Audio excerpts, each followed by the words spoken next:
नमस्कार मित्रांनो, मी हेमंत देसाई ऑफिशियल या माझ्या यूट्यूब चॅनलमध्ये आपलं मनापासून स्वागत. आज महाराष्ट्रामध्ये एक सह्यांची मोहीम सुरू झालेली आहे. भारतीय जनता पक्षाने नारी शक्ती वंदन विधेयकासाठी सह्यांची मोहीम सुरू केलेली आहे.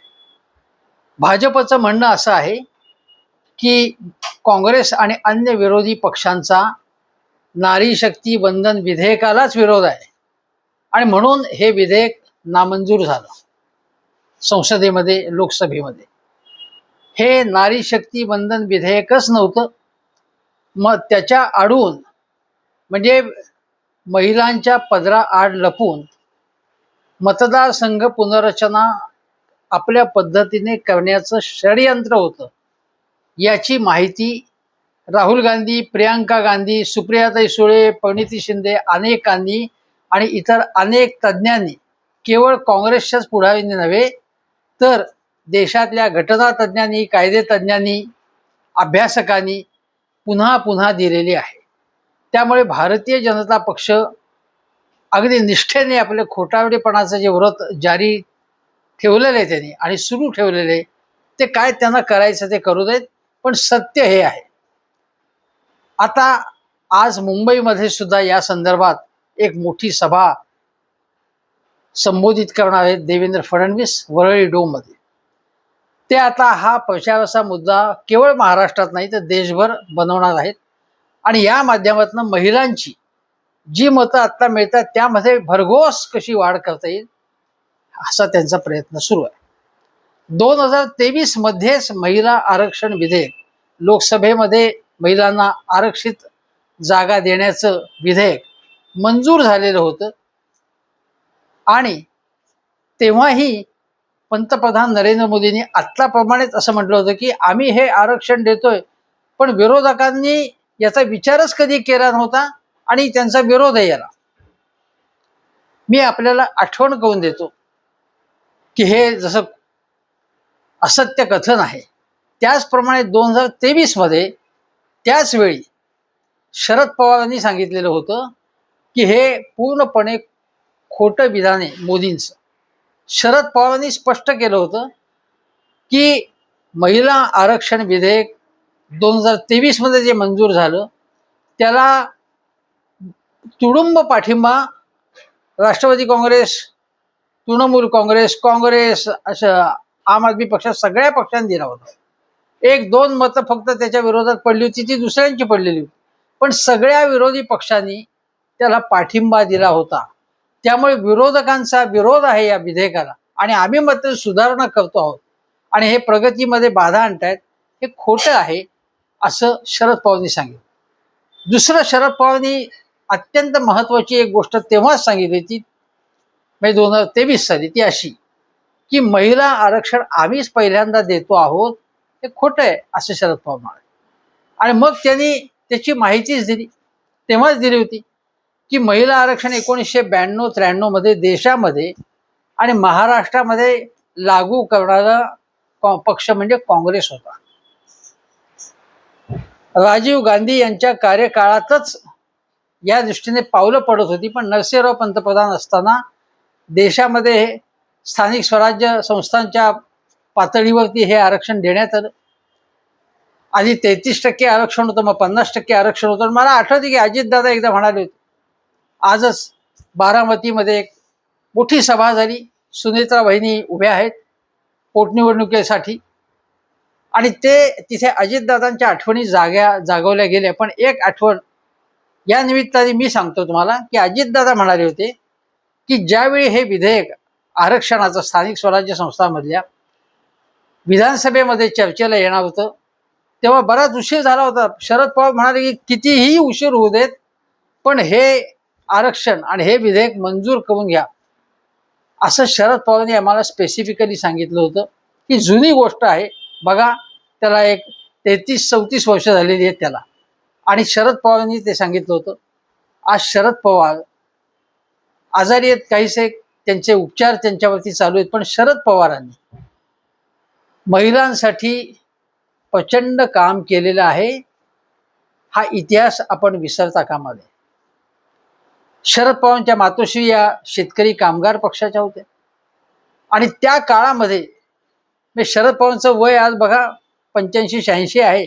त्यांच्या मातोश्री म्हणजे हा किती जुना काळ आहे, त्या काळामध्ये त्या शेतकरी कामगार पक्षाचं काम करत होत्या.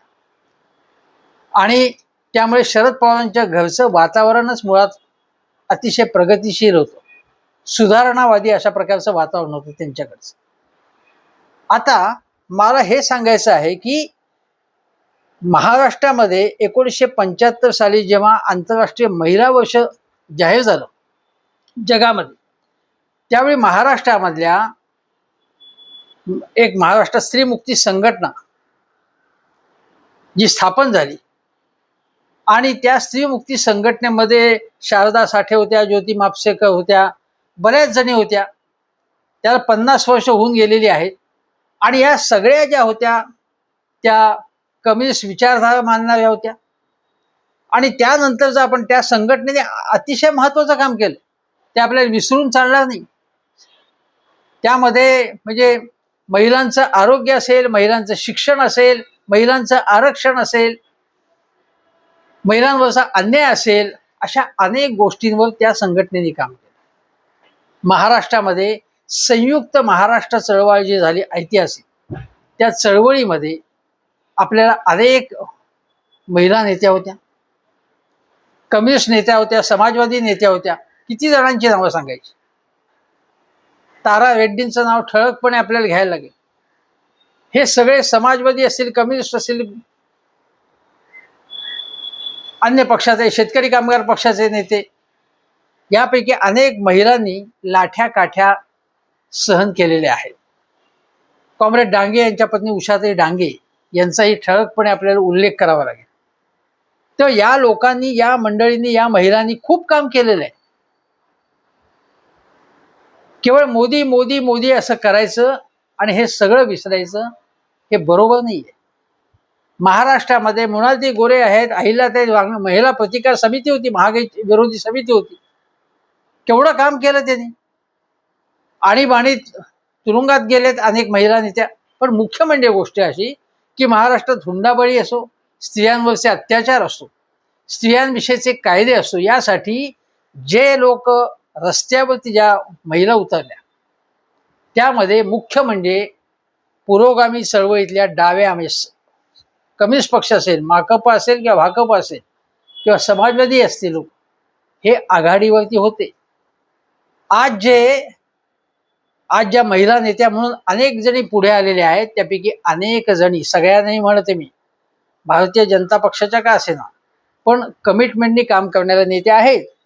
पण काही प्रसिद्धीसाठी केवळ पक्षात आलेल्या असतील, सत्तेसाठी आलेले असतील आणि त्या प्रसिद्धीच्या भुकेल्या आहेत, अशा ज्या आहेत भगिनी, त्यांच्यापेक्षा ज्यांनी खरं काम केलेले यासाठी महिलांसाठी, त्यांची आठवण आपण ठेवली पाहिजे. केवळ सत्तेसाठी मुख्यमंत्र्यांच्या आगेमागे धावणाऱ्या लोक, मग ते पुरुष असो किंवा महिला, त्यांच्यापेक्षा यासाठी ज्यांनी काम केलेले आहे त्यांची आपण आठवण या निमित्ताने केली पाहिजे. आता तुम्हाला सांगतो की या संबंधी महत्वाच्या गोष्टी आपल्याला लक्षात घेतल्या पाहिजे. मी महिला आरक्षणाचा विचार मीच प्रथम केला. महिला आरक्षण हा शब्दच कोणाला माहीत नव्हता. असं जे मोदी, शहा, फडणवीस हे दाखवत आहेत ते धादांत खोटं आहे. मुख्य म्हणजे जनसंघ, भारतीय जनता पक्ष, संघ परिवार हा स्त्रियांकडे मुळातच पारंपरिक दृष्टिकोनातून बघणारा पक्ष. मनुस्मृतीचं समर्थन, ज्यामध्ये स्त्रियांना शूद्र समजलं होतं, त्या मनुस्मृतीचं समर्थन करणारे असे अनेक लोक या परिवारामध्ये होते, हे आपण लक्षात घेतलं पाहिजे. आज जे मनोहर भिडे, संभाजी भिडे ज्या प्रकारची वक्तव्य करतात, त्याची मानसिकताही लक्षात घेतली पाहिजे. स्त्री पुरुष समानता ही न मानणारी प्रवृत्ती फार मोठ्या प्रमाणात आहे आणि ती कुठे आहे हे आपण लक्षात घेतलं पाहिजे. पण लष्कर असेल, नौदल असेल किंवा हवाई दल असेल, यामध्ये स्त्रियांना घ्यावं, त्यांना आरक्षण ठेवावं, यासाठी संरक्षण मंत्री असताना शरद पवार यांनी आग्रह धरला. त्यामुळे आज इतक्या ज्या महिला दिसत आहेत आपल्याला, आणि आता ऑपरेशन सिंधूच्या वेळी सुद्धा ज्यांनी त्यानंतर पत्रकार परिषद घेतली, आणि केवळ पत्रकार परिषद नाही, अशा अनेक मोहिमांमध्ये, लष्करी मोहिमांमध्ये ज्या स्त्रियांनी कर्तबगारी बजावली, ते सगळं शरद पवारांच्यामुळे सुरू झालेले हे आपण विसरता कामा नये. कोणी म्हणेल की शरद पवारांची भलावण करतात, पण जे आहे ते मला सांगणं भाग आहे. कारण सगळं मोदींपासूनच सुरू झालेलं आहे असं सांगितलं जातंय. असा बोगस प्रचार केला जातोय. त्याला उत्तर देणं हे अत्यंत महत्वाचं आहे. हे त्यावेळी अनेक अधिकाऱ्यांचा, आर्मी असेल, नेव्ही असेल, विरोध होता की महिलांसाठी इतकं आरक्षण द्या. तेव्हा शरद पवारांनी नथिंग डुईंग म्हणून सांगितलं, ते झालंच पाहिजे म्हणून त्यांनी आग्रह धरला होता. हे आपण लक्षात घेतलं पाहिजे. आणि आता यावेळेच्या आरक्षणाला किंवा 2023 मध्ये सुद्धा जेव्हा महिला आरक्षण विधेयक पास झालं, त्यावेळी सुद्धा सगळ्या विरोधकांचं असं म्हणणं होतं की या SC ST प्रमाणेच OBCंनाही आरक्षणामध्ये स्थान दिलं पाहिजे. तेव्हा आग्रह होता, आताही आग्रह होता. महिला आरक्षणामध्ये SC ST प्रमाणे OBCंनाही स्थान मिळालं पाहिजे, हा आग्रह योग्य होता. आणि इतरांनी नाईलाजाने त्या विधेयकाला सपोर्ट केला, महिला आरक्षणाला, जे विधेयक 2023 ला मंजूर झालं होतं, असंही मोदी म्हणाले. किती कमाल आहे म्हणजे या माणसाची. विरोधकांनी पाठिंबा खुल्या दिलाने दिला, तरी सुद्धा विरोधक हे पाय ओढतायत, पाय खेचतायत, त्यांना आरक्षण नको असं म्हणणं हा किती किती खोटारडेपणा आहे. हे सहकार्य तुम्हाला देऊन सहकार्य केलं, तुम्हाला कर्तव्य म्हणून सहकार्य केलं, आणि त्यांनाच लाथा मारताय तुम्ही. हे किती, ज्याला म्हणावं की हलकट प्रवृत्ती आहे, हे आपण लक्षात घेतलं पाहिजे. आता दुसरी गोष्ट अशी आहे की ज्याप्रमाणे शरद पवारांनी उल्लेख केला की काँग्रेसच्या काळामध्ये 92-93 मध्ये 33% होतं, मग 35% आरक्षण जे झालं स्थानिक स्वराज्य संस्थांमध्ये. आता तुम्हाला दुसरी एक गोष्ट सांगतो की मगाशी त्याचा उल्लेख मी केला, स्त्री मुक्ती संघटना, त्यांनी मुलगी झाली हो हे अतिशय उत्तम नाटक ज्योती म्हापसेकर यांनी लिहिलं. ऑस्ट्रेलियापर्यंत त्याचा प्रयोग झाले. हे किती मोठं काम त्यांनी केलंय, फार महत्वाचं काम केलंय. जागरूकता निर्माण केलेली आहे, मुलींकडे बघण्याचा दृष्टिकोन बदलण्याचं मोठं काम या नाटकाने केलं. हे टीव्हीचे कॅमेरे समोर दिसले की प्रचाराला जायचं, अशा ज्या काही सो कॉल्ड महिला नेत्या करतायत आज भारतीय जनता पक्षाच्या, अनेक, सगळ्या नाही, त्यापेक्षा हे कार्य अतिशय ज्योती म्हापसेकर आणि त्यांच्या सहकाऱ्यांचं काम अतिशय मोलाचं होतं. पुण्यामध्ये ऑक्टोबर 75 मध्ये स्त्री मुक्ती परिषद भरवण्यात आलेली होती. हाही इतिहास आहे. आता एक गोष्ट ही सांगितल्यानंतर दुसऱ्या काही गोष्टी सांगणं अतिशय आवश्यक आहे, ज्या शरद पवार यांच्या काळातच घडल्या. शरद पवार मुख्यमंत्री होते महाराष्ट्रात, त्यावेळी त्यांनी देशातला पहिला महिला आयोग स्थापन केला. हे लक्षात घ्या, महिलांसाठी आयोग स्थापन करावा हे कोणाच्या स्वप्नात आले नव्हते. दुसरी गोष्ट, महाराष्ट्रात महिला बाल विकास विभाग स्थापन केला, वेगळं खातं. काही काळ पंकजाताई मुंडे होत्या, त्याच्या आता आदिती तटकरे आहेत, पण हे काम शरद पवारांनी सुरू केलं. महिलांसाठी वेगळं खातं असलं पाहिजे, त्यांचा वेगळा विचार झाला पाहिजे, ही कल्पना शरद पवारांची आहे, हे लक्षात घेतलं पाहिजे. नंतर महिलांना वेगवेगळ्या क्षेत्रामध्ये आपण जसं महिला धोरण जेव्हा तयार करण्यात आलं शरद पवारांच्या काळामध्ये, त्या महिला धोरणामध्ये संपत्तीमध्ये सुद्धा मुलींना वाटा असला पाहिजे, हे तिथे निश्चित झालं. त्याच्यानंतर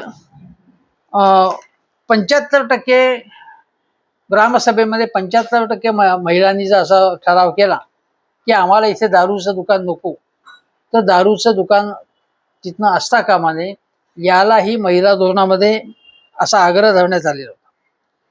आणखीन एक गोष्ट की बचत गटाची चळवळ फार मोठ्या प्रमाणात महाराष्ट्रात सुरू झाली.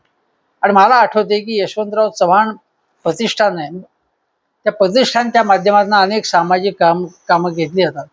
आणि सुप्रियाताई सुळे राजकारणात येण्यापूर्वी या बचत गटाच्या चळवळीमध्ये सक्रिय होत्या, हे आपण लक्षात घेतलं पाहिजे. ते फार मोठं काम महाराष्ट्रामध्ये बचत गटाच्या माध्यमातून झालं. आता ती चळवळ पुढे गेलेली आहे आणि या सरकारने सुद्धा पुढे चालू ठेवलेली आहे. ती चांगली गोष्ट आहे, काही वाईट नाही. महिला बचत गटांना बाजारपेठ मिळवून देण्याचं काम सुद्धा शरद पवारांच्या काळामध्ये सुरू झालं, हे आपण लक्षात घेतलं पाहिजे. म्हणजे केवळ चूल आणि मूल अशा पुरता महिलांचा जो विचार होत होता तो मागे टाकून शरद पवारांच्या काळामध्ये अशी अत्यंत महत्वाची गोष्ट सुरू झाली. आता तुम्हाला सांगतो की अनेक बाबतीमध्ये आजही ज्या गोष्टी महिला धोरणात होत्या तेव्हा आणि ज्या महिलांसाठी ज्या गोष्टी करण्यात आलेल्या आहेत, महिलांसाठी महायुती सरकारची सुद्धा काही धोरण आहेत, त्याची अंमलबजावणी होतीये की नाही हे पाहायला पाहिजे. असं शरद पवारांनी, मला आठवते की एक त्यांच्या पक्षाचं एक अधिवेशन झालेलं होतं, त्यात ते समोर बसलेले होते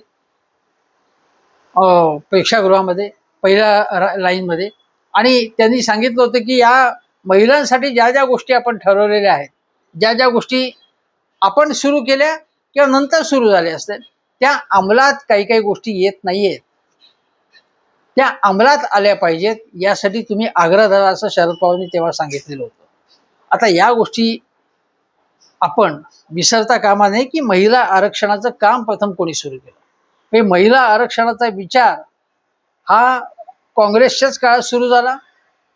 शरद पवारांच्या राष्ट्रवादीच्या अगोदर ते काँग्रेस पक्षामध्येच होते, तेव्हाच महिला आरक्षण स्थानिक स्वराज्य संस्थांमध्ये, पंचायत व्यवस्थेमध्ये आणण्याचं काम झालं. शरद पवारांनी महिला धोरण आणलं आणि आणखीन बऱ्याच गोष्टी केल्या. राज्य पातळीवरती शरद पवारांनी अनेक गोष्टी, पोलिसांमध्ये महिलांची भरती लक्षणीयरित्या त्यांच्या काळात सुरू झाली. अशा अनेक गोष्टी शरद पवारांनी केल्या, हे आपण विसरता कामा नये. आता एक गोष्ट तुम्हाला सांगायची मला, ती अशी की महिला आरक्षण, नारी शक्ती वंदन विधेयक आम्हीच आणलं, इतरांचा विरोध होता. आम्हालाच महिलांचं हित कळतं, बाकी कोणाला काहीही कळत नाही. आम्ही नसलो तर महिला अगदी अंधारात लोटल्या जातील, असा जो प्रचार चालू आहे, असा जो अत्यंत खोटा प्रचार चालू आहे. मग जो हे प्रचार करताय त्यांनी स्वतः महिलांसाठी आरक्षण किती दिलेलं आहे त्यांच्या पक्षामध्ये, किंवा किती तिकीटं दिलेली आहेत? जी ममता बॅनर्जींनी जेवढी तिकीटं दिली महिलांना ज्या प्रकारे त्या प्रोत्साहन देतात, चांगल्या गुणी महिलांना बघून पारखून त्या चान्स देतात, त्यांना संधी देतात. महुआ मोहित्रा किती हुशार आहेत, त्यांनी चांगली संधी दिली. किंवा आपल्या राजदीप सरदेसाई यांच्या पत्नी सागरिका घोष, त्यांना त्यांनी खासदार केलं, त्या पत्रकार होत्या, संपादक होत्या, त्यांनी पुढे आणलं. अशा अनेक जणींची नावं घेता येतील की लोकसभेत आणि राज्यसभेत त्यांनी महिलांना जास्त तिकीट दिली. आता भारतीय जनता पक्षाचा विचार करा, एवढं महिला महिला महिला करतायत, महिला आरक्षण, किती जागा दिल्यात त्यांनी बघा. आता तुम्ही फडणवीसांच्या मंत्रिमंडळाचा विचार करू, या मंत्रिमंडळात फक्त 10% महिला आहेत, म्हणजे 4 महिला आहेत. आता कालही फडणवीसांनी जी पत्रकार परिषद घेऊन सांगितलं की आम्ही काय काय करणार आहोत, आणि विरोधकांना हल्लाबोल केला की विरोधकांना हे विधेयकच नको होतं वगैरे, त्याचं उत्तर समर्पकपणे सुप्रियाताईंनी दिलं, सुप्रियाताई सुळेंनी. पण फडणवीस यांनी एवढ्या गोष्टी सांगितल्या, महिलांसाठी आम्ही काय काय करतोय वगैरे, की आम्हालाच फक्त महिलांचं भलं कळतंय हे सांगायचा त्यांनी दावा केला. प्रत्यक्षात त्यांच्या मंत्रिमंडळात फक्त जसं 4 महिला आहेत, आणि कालच्या पत्रकार परिषदेत नीलमताई गोऱ्हेंपासून अनेक महिला होत्या, पण त्यांना बोलायची संधी मिळाली नाही. आता मला माहिती आहे की आजच्या सभेमध्ये ते किती महिलांना संधी मिळते, कदाचित देतील, पण द्यायला पाहिजे त्यांनी त्यांच्या पक्षातल्या महिलांना तरी. पण तसं काल तरी घडलं नाही. आता विधानसभेत 132 आहेत भाजपचे आमदार, फक्त 14 त्यापैकी स्त्रिया आहेत, 14 132 पैकी. आता किमान तुम्ही 33% तरी द्या ना त्यांना. 33% होत नाहीत. विधान परिषदेमध्ये 22 आमदार, त्यात फक्त 4 महिला आहेत, म्हणजे 18% महिला आहेत फक्त. नंतर लोकसभेत एकूण 240 खासदार आहेत, त्यापैकी फक्त 30 महिला आहेत भाजपच्या. मोदींच्या मंत्रिमंडळात 72 मंत्री आहेत एकूण, फक्त 9 त्यापैकी महिला आहेत. राज्यसभेत 103 खासदार आहेत, फक्त 13 महिला आहेत त्यापैकी. आणि महाराष्ट्राचा विचार केला तर 58 जिल्हाध्यक्ष आहेत, त्यात फक्त 3 महिला जिल्हाध्यक्ष आहेत. म्हणजे मग तुमच्या पक्षामध्ये म्हणजे केंद्रामध्ये आणि राज्यामध्ये महिलांना तुम्ही कितपत संधी देताय? भारतीय जनता पक्ष, बाकीच्या पक्षांचं सोडून द्या. बाकीचे पक्ष काँग्रेस, तृणमूल, आप, राष्ट्रवादी शरद पवार गट, उद्धव ठाकरे यांचा पक्ष, हे सगळे देशद्रोही आहेत पक्ष, हे सगळे स्त्री विरोधी आहेत, हे सगळे विकास विरोधी आहेत. हे आता गृहीत झालं, पाठ झालं आम्हाला. फक्त तुम्हाला देशाचं हित कळतं, मोदींना, शहांना आणि फडणवीसांना. बाकीचे सगळेजण महिलांना काळोखाच्या संपूर्ण साम्राज्यात लोटून देत आहेत असं आपण समजू. पण तुम्ही काय करताय असा प्रश्न आम्ही विचारतोय, त्याचं उत्तर काय? त्यामुळे एक मंडळींनो गोष्ट लक्षात घ्या की स्त्री मुक्ती, स्त्री चळवळी हा शब्दही भारतीय जनता पक्षाच्या कोशातही नव्हता. तेव्हा मुख्य म्हणजे डाव्या लोकांनी त्यामध्ये सक्रियता दाखवली, खूप काम केले. समाजवादी असतील किंवा कम्युनिस्ट असतील. आणि काँग्रेसच्या अध्यक्ष स्वातंत्र्यपूर्व काळापासून महिला अध्यक्ष त्यांच्या होत्या.